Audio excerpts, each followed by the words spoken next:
immortality for him is that he carries a sword that's invisible, and it's for slaying demons. And think about trying to block an invisible sword. So he tries not to pull it out because he knows what it's about, right? So he's very restrained. If you make him pull his sword, though, he die really fast. He doesn't make you hurt, he just makes it go dark, right? Who's left? Li Tie Guai. Oh, yeah. Li Tie Guai. Most everybody's favorite. He's got the best story, too. Li Tie Guai means iron crutch Li. It's a pretty cool story, I'll tell it quick. He was a very powerful martial artist, and he wanted to become immortal, so he started practicing alchemy, and he started to get really good, to the point where he was doing things like astral travel to try to find teachers, and like magic, right? And Li Tie Guai decides that, this is it. He's going to do it. He's going to head to heaven. He's going to find like a real teacher to get him to the last bit. So he has a disciple. He tells his disciple, I'm going to do this astral projection thing. I need you to watch my body though. Because like animals are going to come and eat me or something, right? So the disciple's there to watch his body. He says, if I'm not back in 7 days though, burn the body. I'm not coming back. So 5 days pass. Somebody shows up and tells the disciple that his mother's very sick. So what is he supposed to do? So he burns the body. Goes to see his mom. So Li Tie Guai comes back. What happened here? No body to go into. And this is not cool, right? He's like at the limits of what he can do.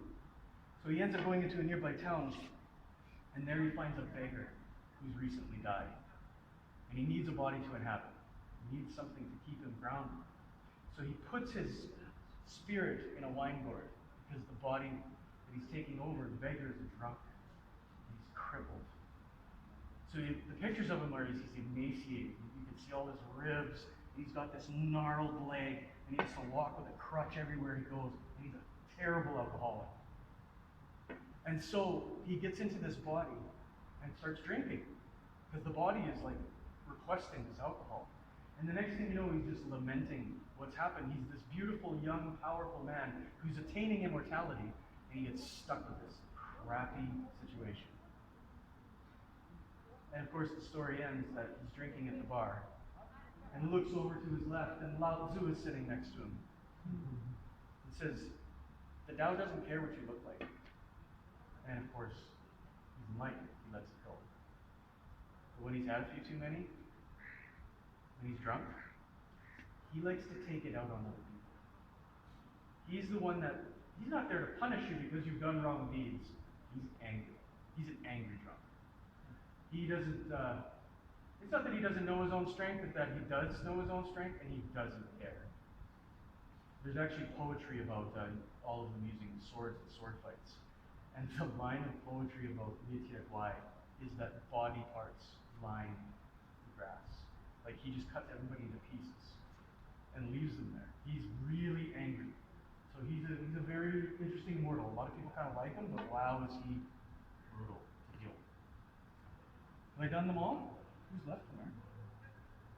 Lan Cai He, Cao Guo Zhou, Zhong Li Quan, Zhong Gu Lao, Cao Guo Zhou Din Zuo, He Xian Gu Li Yong Bin.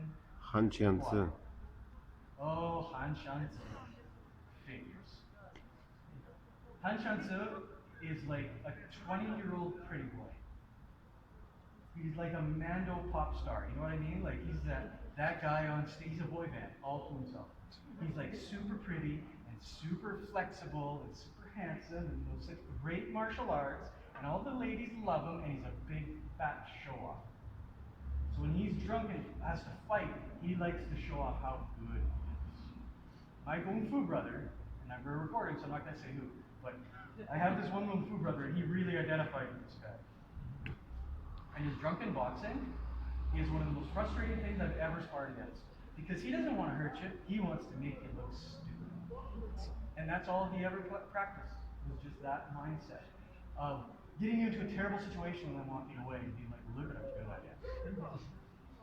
It's, so like he's the guy that you're going to see actually use like flying, spinning techniques. Just because he can, because he's that good. He's the guy that might butterfly kick out of a lock. Not that because he has to, but because somebody might be watching. So if you look at the 8 of them, you end up with these different archetypes, these different ways of thinking, right? And that flavors your kung fu. So if you take a single movement, like that lock we did, small wrap, a person who is thinking like Lu Dongbin would be very restrained. They'd probably put the person on the floor and try to talk to him. Like, we don't have to do this. Cao Guozhou, he'd probably break your wrist and then try to talk to you because he's still a decent guy. Lady Hook, she'd probably take you down and then make you dance around a bit because you're a jerk. Because you can make people do all sorts of silly things. And Shansi, the Mando pop star, he'd probably take you down and then butterfly kick over your head. Just for no reason, perhaps. Or just to destroy your arm as he holds on to it. Viete Guai, he'd try to rip your arm off. You see what I mean, though? It's the exact same movement, flavored by different ways of thinking, right? And the idea is that the 8 immortals are 8 different archetypes of humanity. I mean, there's a little bit of all of them in all of us, right? We all have a masculine and a feminine. We all have, a powerful, brave soldier and a child still inside us too, right? It's tapping into them and literally like becoming an actor, like a method actor, and flavoring your kung fu with it. So in a way, as soon as you know some drunken, like you trained with Tomer here, if you know, say, drunken number 1, I know a couple of you do, now you have 8 versions of it. You just gotta think about it. And ask him, Tomer knows, right? He can tell you, yeah, no, that's not gonna probably think about it this way, or that way, or whatever. Because that's the thing, is that drunken is supposed to change the way you think. That means that the forms aren't precious. You can't keep them so precious all the time. You learn them the way you learn them, so it passes on the skill, and then you're supposed to breathe life into them. Otherwise they're dead. And I think every form's like that, truthfully. We're martial artists, right? Not martial scientists. It's not black and white. It's art. If our spirit and our soul isn't a part of it, what good is it? It's supposed to be a way of self-expression, right? A way of our path to find what's going on for real. And the 8 archetypes give us all kinds of things to explore. I know my teacher would always say, there's one immortal who you are, and there's one immortal you wish you were. He was awfully right. He told me that, so I'll say the same. It's interesting. It's something to explore, right? You don't pretend to be the immortals. You just have to be the immortals. Right? It's part of that. I guess that's our workshop.